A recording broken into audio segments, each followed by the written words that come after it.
Good morning दोस्तों। आज ये है मेरे घर से सूरज का उद्गम कहाँ से हो रहा है। उद्गम नहीं, सूरज प्रभा क्या कहते हैं, सूरज का उदय कहाँ से हो रहा है। उद्गम तो नदियों का होता है। ये देखो पूरब दिशा यहाँ है मेरे घर की ओर, घर से, और यहाँ से सूरज उदय हो रहा है। और वहाँ पीछे पेड़ है सारे, सामने खेत हैं।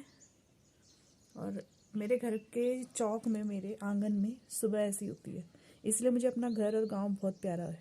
मुझे अपने घर की सुबह बड़ी प्यारी लगती है। रात को मैं आपको चांद का भी दिखाऊंगी, अगर चांद दिखेगा रात को तो ये दिख जाएगा, क्योंकि ये शुक्ल पक्ष चल रहा है ना, तो दिख जाएगा।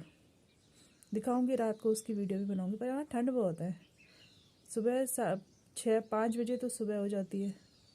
और फिर चिड़िया, ये जितनी भी सारी चिड़ियाँ चू चू चू चू कर रही है, आपको सुनाई दे रहा होगा। सारी आवाज़ें सुनाई देती हैं, अच्छी लगती है सुबह। पर ठंड बहुत है, गर्म, अभी जबकि जून का महीना है, तो तब भी सुबह सुबह बाहर निकलना मुश्किल है, जब तक धूप ना निकले। मैं तो धूप निकलने के बाद ही बाहर आई हूँ, और बाहर आते ही वीडियो बना रही हूँ। तो देख लीजिए इस तरह का माहौल, चिड़ियाओं की आवाज़ और ग्रीनरी चारों तरफ मेरे घर के आसपास। ये सूरज मेरे घर पे पड़ता हुआ, सूरज की रोशनी मेरे घर पे पड़ती हुई, सूरज नहीं। ऊपर छत पे मम्मी है।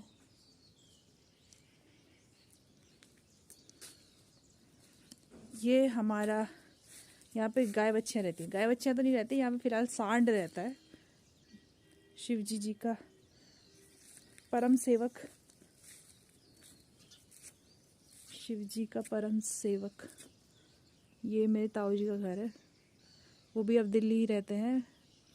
अपनी रिटायरमेंट के बाद उन्होंने यहाँ काफ़ी टाइम काम किया, अपनी डॉक्टरी का, लोगों की सेवा की।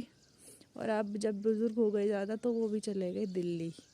ये उनके खेत हैं, घर के पास का छोटा सा खेत, जिसमें मेरी चाची ने, जो चाची गांव में रहती है, उन्होंने मिर्च लगा रखी है हाथ से। मिर्च की रोपाई मैंने आपको अपनी पुरानी वीडियो में दिखा रखी है कैसे होती है। तो हम यहाँ घर पे मिर्च लगाते हैं और मिर्च की खेती भी करते हैं। यहाँ नीचे इन्होंने लगा रखे हैं आलू, दिख रहे हैं आपको। और ये आलू देखो कितने प्यारे लग रहे हैं। ये मौसमी का पेड़ है। वहाँ नीचे देखो सब काम कर रहे हैं, मिर्चों में पानी डाल रहा है, कोई पानी भर रहा है। अगर आपको दिखाई दे रहा होगा तो अच्छी बात है, नहीं तो मैं जूम करके दिखाती हूँ। कोई काम भी कर रहा है और कोई पानी भी भर रहा है। ये देखो,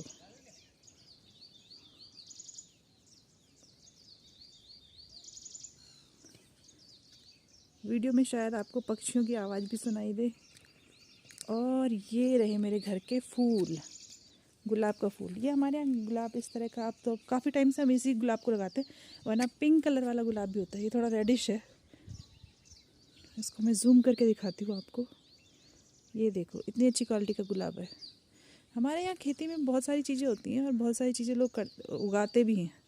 फूल हो, फल हो, सब्जियाँ हो, बहुत अच्छी खेती करते हैं। बस मार्केटिंग नहीं करते उसकी, अपने लिए यूज़ करते हैं और अपने गांव वालों के लिए। मार्केटिंग करें तो बहुत अच्छा बिजनेस चलेगा, पर लोग करते नहीं हैं। सारे लोग जॉब के चक्कर में शहरों में चले गए हैं, और वहाँ नौकरी के लिए धक्के खा रहे हैं। जबकि यहाँ हमारे यहाँ रहेंगे तो खेती बाड़ी करके बहुत अच्छा जीवन यापन कर सकते हैं। ये देखो पीछे सारे खेत बंजर हो चुके हैं, कुछ खेत। और वो पीछे जंगल शुरू होता है, वहाँ से ऊपर से जहाँ बाग आता है, मैं बताती हूँ, घर के पीछे यहाँ तक आता है बाग। ये हमारा घर देखो, यहाँ तक बाग आ जाता है। सोचो कितना डर रहता है जंगली जानवरों का। घूमता रहता है बाग, यहाँ खेतों तक आ जाता है।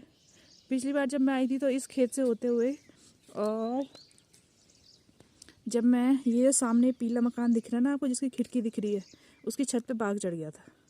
तो पिछली बार हम आए थे तो बाघ वहाँ पे चढ़ा हुआ था, और रात को हम अपने इस घर से देख रहे थे।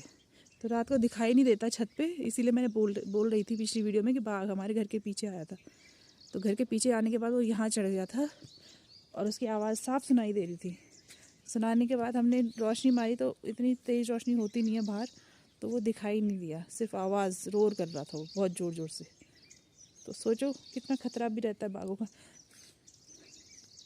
अब ज़्यादा हो गए हैं बाघ हमारे यहाँ, क्योंकि लोग कम हो गए हैं और जंगल बढ़ गए हैं। तो पहले जंगल काटे भी जाते थे लकड़ियों के लिए, घास के लिए, तो इतना ज़्यादा जंगल नहीं बन पाता था। तो इस वजह से जंगली जानवर थोड़ा दूर दूर रहते थे, जो वहाँ रहते थे जहाँ घने जंगल होते हैं। तो घने जंगल भी है हमारे यहाँ। ये देखो सामने, देखो कितने घने जंगल है। ये चीड़ के पेड़ दिखाई दे रहे हैं आपको सारे। चीड़ के पेड़ों की हवा मिलनी बहुत मुश्किल होती है। हमारे यहाँ चीड़ के पेड़ की हवा बहुत आसानी से मिल जाती है। और चीड़ के पेड़ों से जो गम निकलता है वो गम भी यूज़ में आता है। तो हमारे यहाँ उसे लीसू कहते हैं। वो काफ़ी यूज़ में आता है, उसका वैज्ञानिक और औषधीय गुण भी है। मुझे नहीं याद, अभी नहीं आ रहा मुझे याद किस काम के लिए आता है, पर गम का शायद रबड़ बनता है। तो ये देखो चीड़ के जंगल दिख रहे हैं इधर सारे सामने। मेरे क्षेत्र, जिस क्षेत्र में रहते हैं, यहाँ चीड़ के जंगल बहुत है। मेरे घर के आसपास चीड़ के जंगलों की ही भरमार है। फिर जहाँ मार्केट एरिया है पौड़ी, वहाँ आपको बांज बुरांस की जंगल दिखाई देंगे। तो बांज बुरांस तो बहुत उपयोगी चीज़ है, काफ़ी औषधीय गुण है उसके। उसकी लकड़ी बहुत अच्छी होती है, पानी जड़ों में बहुत भरा रहता है, उसके फूलों का रस बनाया जाता है, शुगर के पेशेंट के लिए काम आता है। ये देखो अनार का पेड़, और इस पे ऊपर अनार भी लगा हुआ है। सामने गन्ने का पेड़ भी है। गन्ने का हम जूस बनाते हैं, गन्ने का हम रस खाते हैं। ये गन्ना हम ही ने लगाया था जब हम यहाँ रहते थे, जब हम स्कूल पढ़ते थे तो हमने गन्ना लगाया था। ये केले का पेड़ भी दिख रहा है आपको। ये देखो इस पे केले लगते हैं हर 1 साल या 2 साल के गैप के बाद। और ये देखो अमरूद के पेड़ पे छोटे छोटे अमरूद लगे हुए हैं। अभी सितंबर अक्टूबर में अगर हम गांव आएंगे तो यहाँ पे आपको फल दिखाई देंगे, और 2 तरह के वैरायटी है अमरूद की। तो मैं आपको अमरूद खिलाऊंगी। फिर आम का पेड़ भी है, उस पर भी बौर आ रखी है। बौर मतलब उस पर भी छोटे छोटे फल आ रखे हैं। और ये देखो, ये मेरी छत का व्यू है, बाथरूम की छत का व्यू। इसके पीछे भी खेत है और यहाँ पे कुछ बो रखा है शायद। ये नींबू का पेड़ अभी सूखा हुआ है। ये सारा पीछे दृश्य देखिए, आराम से देखिए आप, इतना प्यारा व्यू है। धूप लगी हुई है, धूप कितनी अच्छी लग रही है पहाड़ों पे, चमचमाती धूप। ये देखो वहाँ से हम पानी लाते हैं। वहाँ पे जहाँ पे टाइल चमक रही है ना, वो हमारा पानी का स्रोत है। वो बनाया हुआ है स्टोर करने के लिए पानी। पहले हम उसके उधर कोने में जाके, छोटी सी नदी का स्टार्टिंग पॉइंट है, वहाँ से पानी भर के लाते थे। सामने गांव दिखाई दे रहे होंगे आपको ऊपर, उधर सारे खेत होते हैं लोगों के। हमारे गांव के लोग उतनी दूर दूर तक खेत करने जाते थे, खेतों में काम करने जाते थे। ये देखो दृश्य, कितने अच्छे अच्छे दृश्य दिखाई दे रहे हैं। अभी तो फिर भी इतना हरियाली नहीं दिखाई दे रही, लेकिन जब आप जुलाई अगस्त सितंबर के टाइम पे आते तो सब जगह घास ही घास रहती है, और दूर दूर तक आपको हरा हरा दिखाई देता है, जो आँखों को ये बहुत अच्छा होता है। मेरी वीडियो से ज़्यादा लंबी नहीं बन पाएगी अब, ये मेरे घर के आसपास का दृश्य है। इससे ज़्यादा वीडियो स्टोर नहीं कर पाएगा मेरा फ़ोन, तो मेरी वीडियो एंड होने वाली है जल्दी ही। ये देखो फूल लगा रखे हमने, ये देखिए आप फूल।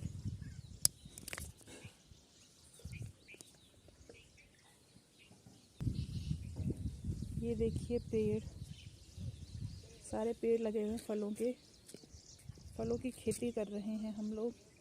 अपने लिए भी मिर्च लगा रखी है सबने खेतों में, गोभी भी लगा रखे हैं। ये देखिए गोभी, सब्जियां। यहाँ ब्लॉक से लोग सब्जियां के बीज लेके आते हैं और उसको अपने खेतों में लगाते हैं, अपने लिए उपयोग में लाते हैं। कुछ बाज़ार में बेचने भी जाते हैं। वो देखो घास इकट्ठा करके एक पेड़ से बांध रखी है, उसको हमारे यहाँ घरेलू भाषा में परखुंडू कहते हैं। तो वो परखुंडू लगा रखा है घास का, जो गाय बच्चों को खिलाने के लिए काम में आता है। और ये सारे फलों के पेड़ आसपास दिख रहे हैं आपको, छोटे छोटे। इधर लकड़ियों, ये नीम के पेड़ की वैरायटी है। इसको हमारी घरेलू भाषा में डैंगण कहते हैं। ये देखो मेरे घर के आसपास ये आपको बहुत मिलेंगे, और इसकी छांव और लकड़ी दोनों बहुत अच्छी होती है। जो लकड़ी तो इसकी उपयोग में आती है फर्नीचर बनाने के लिए, बहुत अच्छा लकड़ी होती है उसकी फर्नीचर के लिए।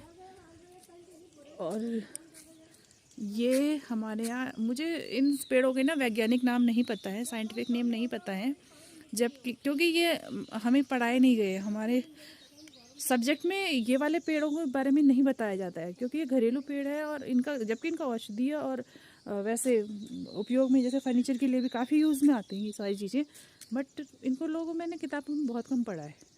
मेरे टाइम पे नहीं पढ़ाया जाता था किताबों में, या जिन किताबों को मैंने पढ़ा है उसमें मैंने इनके बारे में नहीं पढ़ा। जबकि बाहरी जो अलग स्टेट से जो पेड़ आते हैं उनके बारे में बहुत पढ़ा है। शायद हमारे यहाँ के पेड़ों के बारे में बाहर के लोगों को पढ़ाया जाता होगा, अलग स्टेट के लोगों को, क्योंकि हमारे यहाँ की किताबें छपती हैं, तो अगर वो छपेंगी तो शायद बाहर के स्टेट्स में जाती होंगी, इतना मुझे आइडिया नहीं है। तो मुझे इनका घरेलू नाम पता है, साइंटिफिक नेम नहीं पता। तो घरेलू नाम में इन्हें कोई डैंगण कहता है, कोई खड़ीक कहता है, कोई तोड़ी कहता है। तो ये सारे पेड़ हमारे यहाँ मिल जाते हैं और बहुत मिलते हैं, आम मिलते हैं। और हम इन्हीं पेड़ों को अपने फर्नीचर के लिए यूज़ करते हैं या अपनी लकड़ी जलाने के लिए यूज़ करते हैं, इस तरह के पेड़, क्योंकि यही हमारे आसपास होते भी हैं। तो कुछ पेड़ों में दीमक लगने की वो होती है, डर होता है, और किसी में नहीं होता। तो जो डैंगण का पेड़ है वो सबसे पक्का पेड़ माना जाता है, और चीड़ का पेड़ भी अच्छा होता है, पर कुछ चीड़ और खड़ी शायद इनमें दीमक लगने का डर होता है। बट इनका कोई और यूज़ होता है, ज़रूरी नहीं है कि फर्नीचर के लिए यूज़ हो, कुछ और यूज़ भी इनके लिए होते हैं जो काफ़ी अच्छे साबित होते हैं। ये देखो मेरे घर का दृश्य दिखा रही हूँ मैं आपको। अब मैं वीडियो यहीं पे अपनी एंड कर रही हूँ। अपने आसपास का दृश्य मैंने दिखा दिया। कभी मेरे क्षेत्र में घूमने का मन हो तो आ जाइए, आप लोगों का मोस्ट वेलकम है। और घूमकर आनंद लीजिए, तारीफ़ करिए, जो आपको जिस तरह का एक्सपीरियंस हुआ हो। तब तक के लिए देखते रहिए मेरी वीडियोस, मेरा channel. Take care, bye bye.